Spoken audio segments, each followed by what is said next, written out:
Hello everyone, my name is Bygl and welcome back to another episode here from the Metacraft SMP. I hope you are having a wonderful day today, episode 14 to be specific, and it's gonna be a bit of a weird episode this time around. You see, there was a bit of an issue. Not sure how I'm gonna explain it to you guys. I don't really want to explain it to you because that will take a while. Long story short, hard drive, go boom. Exploded into smithereens. Okay, I might be exaggerating a little bit. But basically, hard drive died and episode 14 with it. So, it was actually done. I just needed to, edit it and upload it. And you guys would see it, but now it's lost. So, what we're gonna do for this episode is I'm gonna go around and just show you what's been happening for these few weeks that I have been absent from the server. And then for the next episode we will jump right back into it. Starting off, right now, we will go into the Halloween district area, and that people have been working on quite hard, as you can see. And usually I would probably, take a rest, sleep, for the rain to go away, but honestly this feels kinda on point. Even, with the thunder, yeah. Oh my goodness. This is actually kinda on point for recording this, so we're gonna keep the rain, even though the compression is gonna be horrible. We're gonna start off with the build that I did for the Halloween district here. This little smiling fella with the big nose decided to do kind of like a scary Halloween tree build. If you want to look at it from a distance, this is how it looks. Of course, there's the two asymmetrical eyes and the big creepy smile, and that's how it looks. We didn't win. I think we got second place as far as winnings go. I think the winner was HostessNan, so congratulations to her for winning the contest here. But we're gonna very quickly check out some of the other builds as well. I believe this here is Mike's little statue thingy, and I think it actually plays plays a song. Yeah, that's the Halloween theme, and I think the lever breaks the loop. Yeah, there we go. That is absolutely amazing. Here beyond the school door we have Hilda's build. I don't know if it's supposed to be like this. I think it actually is. Yeah, it's like ruined walls and stuff. Okay, that's cool. Ooh, secret compartment. Oh my god, it's a bed. Okay, it's actually getting kind of annoying. I'm actually gonna rest up here. So this is what she did. There's like a floating lava crystal. There's rivers of blood. How cool is that? With some redstone on top for texture. And like a blood waterfall and ruined walls all around. Yeah, I think she did an amazing job. I really like this build. Quickly checking out, I think this is Mike's build. If I had to guess, this is like a farmhouse build area. I love the pumpkin field, by the way. I might steal this for a future build sometime. But yeah, this is Mike's build for the Halloween district. An abandoned farmhouse. Looks absolutely amazing. And no interior to speak of. One resident in the building, however, is over there. And as far as the other builds go, I think this one in here belongs to Zentra, from what I remember, if I remember correctly. Looks griefed with all of the blocks around. People have been just hanging out around here when they were like rating the builds and stuff, which I did miss as I was not the judge. But yeah, there's like a upstairs area. I think like some sort of jump scare happened here or something with the trapdoor. And last but definitely not least is the giant spider that HostessNan built, because I mean, look at this thing. Just the scale of it, it's kind of terrifying, and it's covered in skulk all around. It looks amazing. Sadly, it's not facing towards the portal. That's like my only criticism of it. But other than that, it's amazing. Like, look at this spider. It actually looks on point for a spider once you actually see that this is the face. And lots of skull behind it as well, or in front of it technically. And a bit of a rib cage with like netherrack for meat. And shriekers, and I hear witches. Jesus Christ. As far as scariness goes, that is definitely the spot. Now don't worry, I didn't just build a big scary tree for the last episode. I did build something over here as well, which sadly you guys missed, but alas, we play with the cards we're dealt, right? And so this new build in here, I was kind of going for more of like a, I don't know, Japanese aesthetic with like, it's like iconic for them to have like white walls and there's like the beams there, but now that I'm looking at it, it looks more like German architecture, except it's like turned inside out. It's okay, I don't know what I went for, but I mean, it looks pretty cool, I think, I'd argue. The main area is up here, and the main purpose, if you remember, this was supposed to be our smelter area, and into a smelter I also built it. And so the way it works, it's very simple. We have 4 modules of smelters right here. This minecart, I always say it's not a minecart, it's a boat. This boat chest in the middle, you put your stuff into here, so it gets smelted. This dowel chest is for fuel. Mostly I'm using lava buckets for these. I've been smelting a lot of sand in them for the glass bottles, so we can expand our potion making enterprise, right? But yeah, as you can see, this is how it looks. You basically have from the fuel chest just a bunch of hoppers going all around, feeding all of the furnaces. It's a bit of a design that I came up with when 1.19 is when they added minecart boats. It was this update, right? Yeah, I think so. So that's what I kind of came up with for a design for this kind of stuff when they were working on that update. And I think it turned out pretty cool. It's kind of tedious with the fuel. The fuel system isn't that great. But the distribution system is basically redstoneless. The whole thing is redstoneless, which I really like about this thing. And you have some hanging flower pots hanging from the ceiling like that, some bushes, which is cool. Some like ropes. These are supposed to be ropes with like chains of lights hanging off of them. Then I have this bottom area. This is kind of more of a crossroad thing, so when we decide to expand our base, we can punch in some holes into the walls, and we can then expand, for example, this way, or maybe have some staircases here and go somewhere over there. This is an area that we shall work on sometime in the future if we decide to it. This actually leads to our skeleton spawner that we have down there. And what else? Oh yeah, this thing. So if you remember, every single room is gonna get connected to the system for the boats, the fast travel system, and this is how I decided to go about adding this. So if you remember, we have kind of this stern here, which connects to the creeper farm, and now this whole straight line goes all the way through the base towards the smelter room, and then in the future it's gonna go all the way to the skeleton spawning area, which is down in deep slate levels. So we're gonna need to figure out some kind of system for making an elevator for boats, so that's gonna be fun. But for the time being, that's all we have. And last but definitely not least, I always miss the turn. Look guys, I tried to hit it in perfectly. There we go, that's what I wanted to see. Because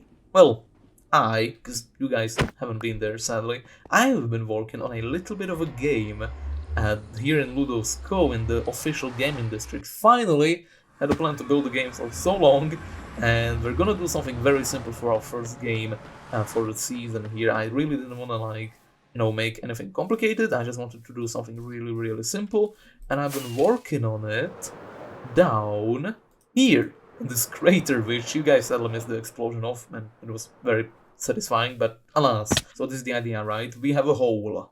Very simple so far. Basically, you're gonna jump down the hole into that little puddle in the middle, as you can see, and the idea of the game is to make your way all the way out of the hole through a series of parkour challenges. So this is how it looks down here. A bit of a planning stage still. I'm still trying to figure out some stuff out, but the tutorial level for this place is very much done, and I'm gonna show you guys how it is and how it works. And basically we're gonna have a way to give up thing. So if you ever wanna get out of the game, you can just jump into the middle, into the hole, fall down here, and take a water elevator out. I just still need to add that in, but it's basically prepared. And then we're also going to have a way to access the other levels. So this area is going to be like a level selection area, and the elevators are going to send you into the specific levels. And this here is the staircase to the very first level, which is called Rock Bottom, because it's the very simplest thing. Like, if you can't beat this, then I don't know what to tell you. And not to set expectations or stress you out, but you can do it. Trust me, you can. Very simple. It's just, a 1-block jump in here, and you ramp up in difficulty as you go. So, for example, this is a 2-block jump here now. Still very simple. And whenever you fail, there's a little thing where you can fall, and you don't usually take basically any damage. So that's fun. And so there's a 2-block jump here. Then once you make your way further, it's a 2-block jump after a 2-block jump. Not to get too difficult now. A 3-block jump in this spot. You have to actually sprint for this one. Then you have 2 3-block jumps with a 1-block platform in the middle, and then you just have kind of a side by wall type of jump. This is like just 2 blocks, and it's the first jump where you go up in elevation. So kind of just to demonstrate that you can do it. Then there's a 3-block jump in this spot. Now we introduce a first new mechanic that we have here, which is jumping off of these walls. So it's actually quite simple once you figure it out. You just need to understand that once you fall on top of the walls, it's kind of just like you're levitating above it a little bit, because it's got a bigger hitbox, as you can see right here. So once you get familiar with that, you'll be able to figure out how simple it is to really make these jumps. Then the second to last challenge is in here, where you jump on top of a wall, and then you need to make your way to the other wall. I actually failed this one for the first time. I did manage to like speed run this flawlessly within like 50 seconds, so it's definitely possible when you actually try to make it quick. There we go. And this is the last challenge. Once you finish that, this is the last challenge. It's a series of consecutive jumps from here to here, to there, to there, to there, and then the 5th jump over there. And it's actually quite tight on some of these jumps, even for a tutorial level, I will admit. It's for people that might not enjoy parkour too much, it might be a little bit frustrating. I'm just gonna tell them to, just be patient. You can do it. Train up. You just need to train yourself to jump at the last second possible, and that way you will be able to make all of the jumps. And this one is a little bit tricky, but I managed to do it. And then this last one is probably the most difficult. You jump from here to that bottom slab over there. It is possible. I think it's like 4... No, it's actually only 3 blocks, but 1 block up.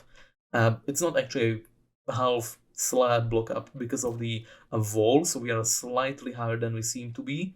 And if we make our jump, hey, we actually managed to do it. And so yeah, that is the tutorial level for our jumping game, which I'm still trying to figure out the name for, by the way. I was thinking something like Spyre or something, because you can just spiral up all the way to the top, right?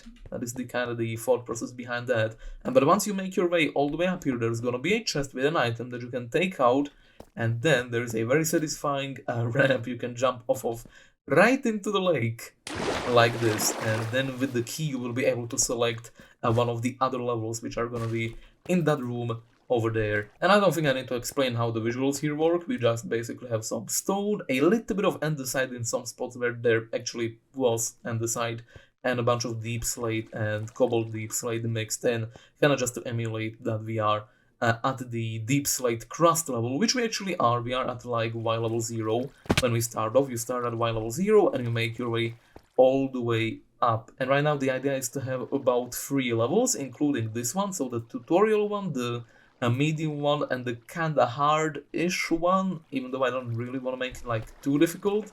I don't really want to make like a super challenging game. What I really want to do is try and combine lots of fun mechanics into this place. So we introduce players to the concept of, simple parkour with the tutorial level.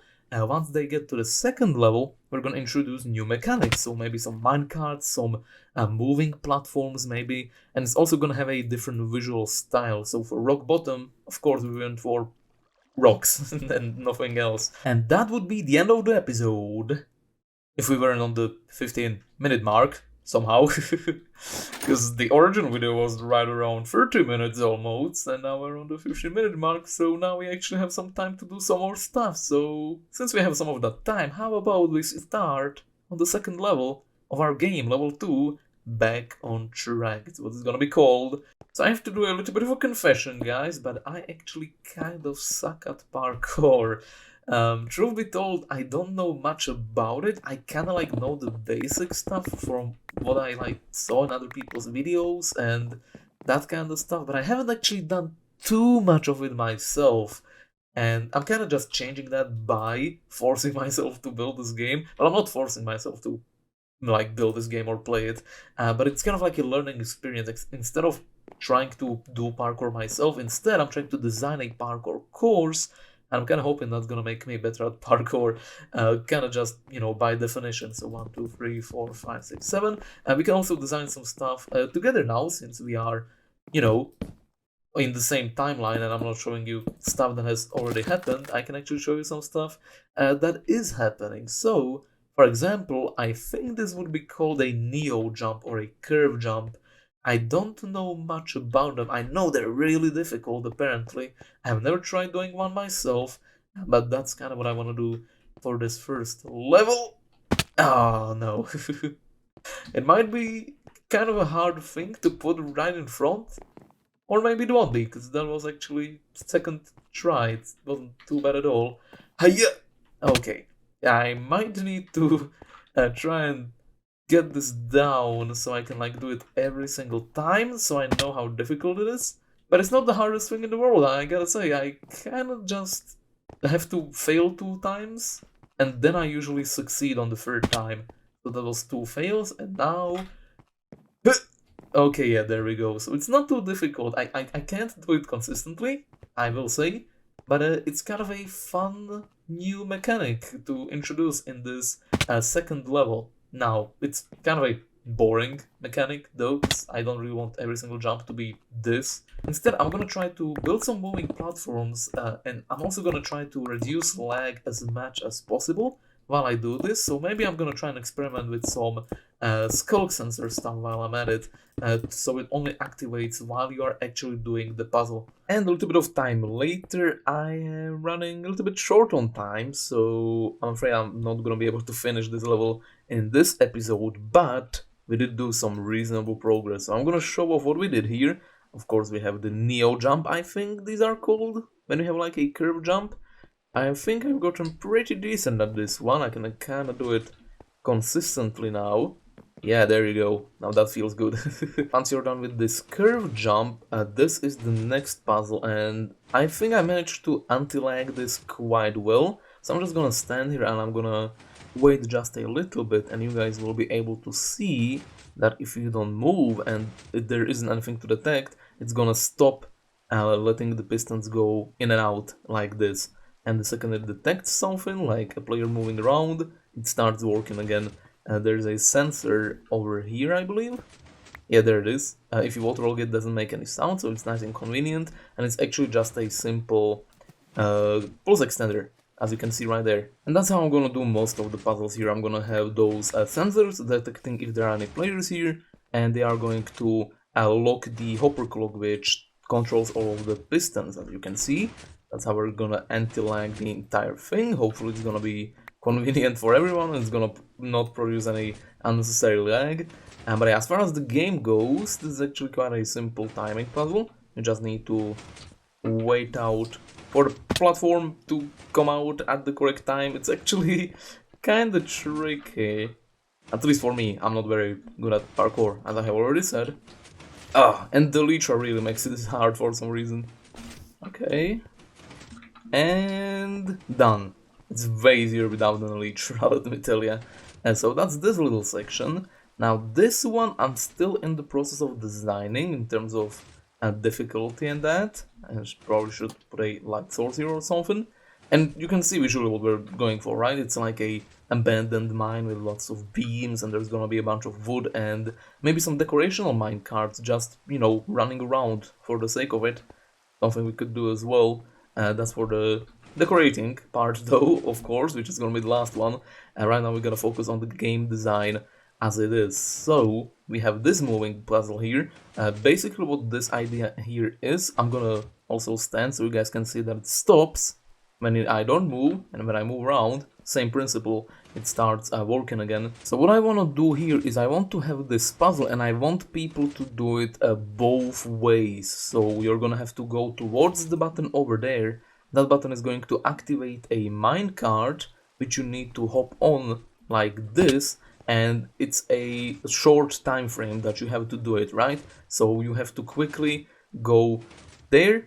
Well, you don't have to go quickly there, and you just need to press the button whenever, and then you have to go quickly back to actually manage and hop onto it, and it's difficult. And not the actual, like, parkour. I mean, it is pretty difficult, I'd argue, but it's difficult figuring out when the minecart should go. like the actual, you know, time span we're gonna give players. Oh, come on. The actual time span we're gonna give players. And, you know, if we just had some stairs here to quickly get up, sadly that's not possible because they would just, you know, they wouldn't have to do the parkour again. So what we gotta do is we gotta have like this slow ascension thing where you have to go all the way around so you don't actually make it to the minecart if you do it this way. I'm still gonna have to slow it down a little bit.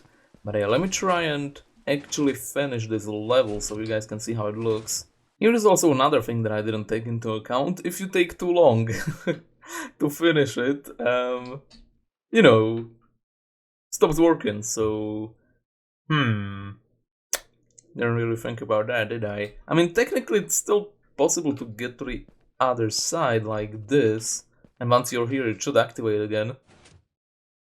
Well, that was a simple fix.